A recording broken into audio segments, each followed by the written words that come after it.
This is the story of a man named Stanley. Stanley worked for a company in a big building where he was employee number 427. Employee number 427's job was simple. He sat at his desk in room 427 and he pushed buttons on a keyboard. Orders came to him through a monitor next to his desk, telling him what buttons to push, how long to push them, and in what order. This is what employee 427 did every day of every month of every year. And although others might have considered it soul-rending, Stanley relished every moment that the orders came in, as though he had been made exactly for this job. And Stanley was happy.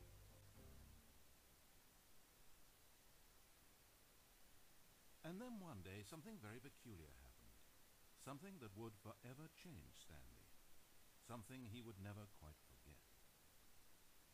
He had been at his desk for nearly an hour when he realized that not one single order had arrived on a monitor for him to follow. No one had showed up to give him instructions, call a meeting, or even say hi. Never in all his years at the company had this happened, this complete isolation. Something was very clearly wrong. Shocked, frozen solid, Stanley found himself unable to move for the longest time. But as he came to his wits and regained his senses, he got up from his desk and walked out into the hallway.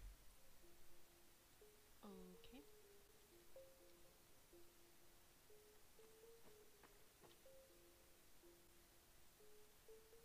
Stanley decided to go to the staff lounge to check on his co-workers. He never functioned well by himself and constantly needed support and guidance from others, so the thought of total solitude was terrifying to him. Okay. So am I supposed to go to the staff lounge, or is that just what they want me to do? Someone's supposed to be in there, I assume. When Stanley came to a set of two open doors, he entered the door on his left. Okay. So he wants me to go through the door on the left. Should I listen to him?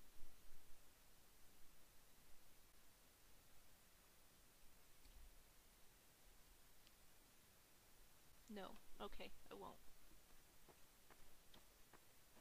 This was not the correct way to the employee lounge, and Stanley knew it perfectly well. So he turned left at the first open door and walked back in the right direction. Should I continue to defy him?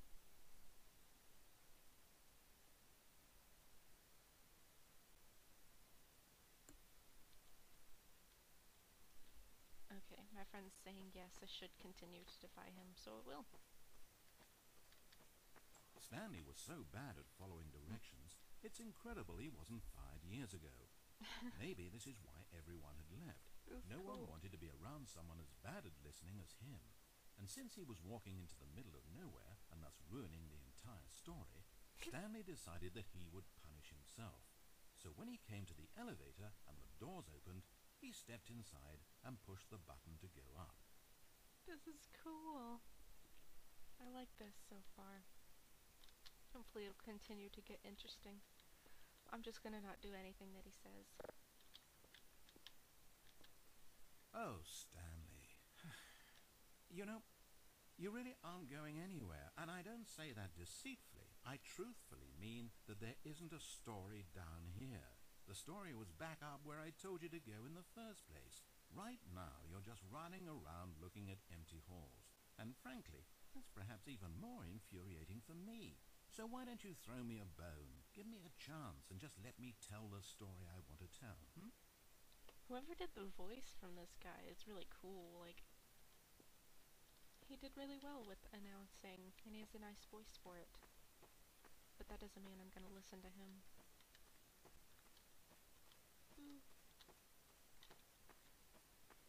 Okay, that's enough of that. Now listen carefully. This is important. Stanley walked through the red door. Nope. Aha, perhaps you misunderstood. Stanley walked through the red door. Nope.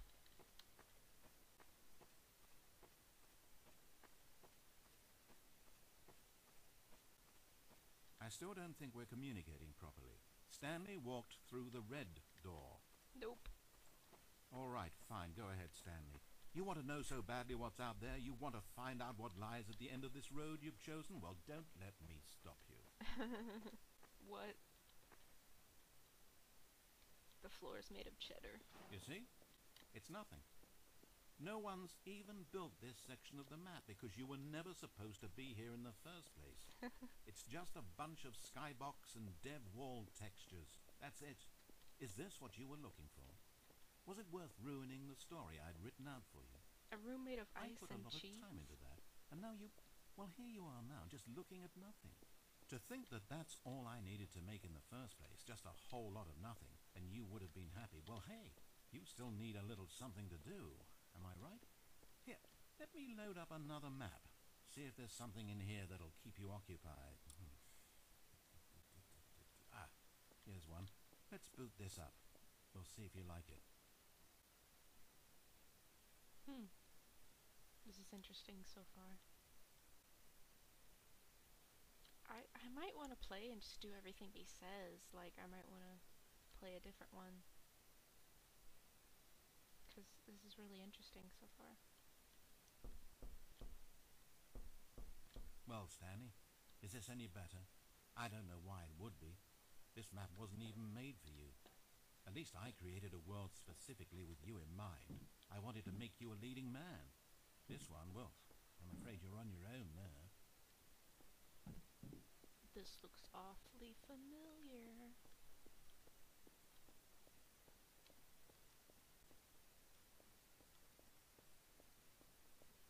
There's no one here, though.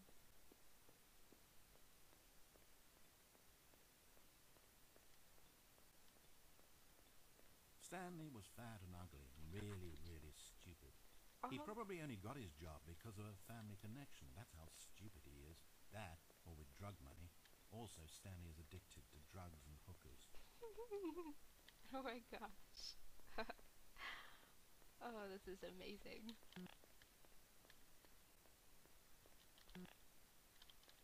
Stanley, the drug addict.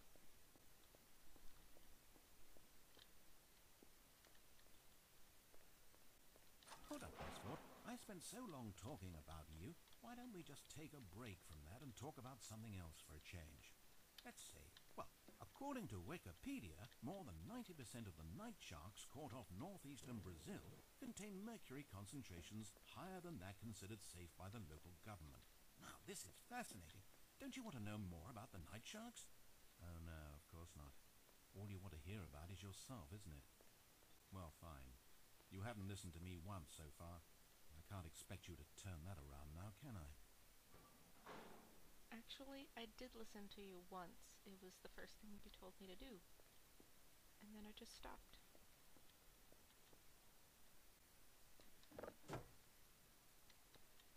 I can't throw things. I can just pick them up and drop them.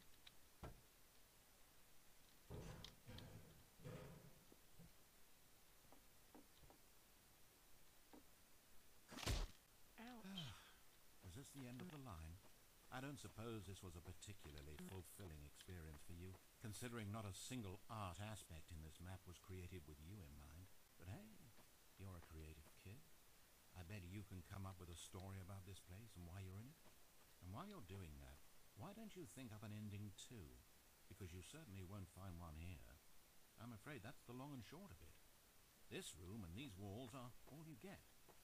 Maybe the story ends when you decide you can't live in this futuristic science fiction dystopia world, and you gallantly commit suicide.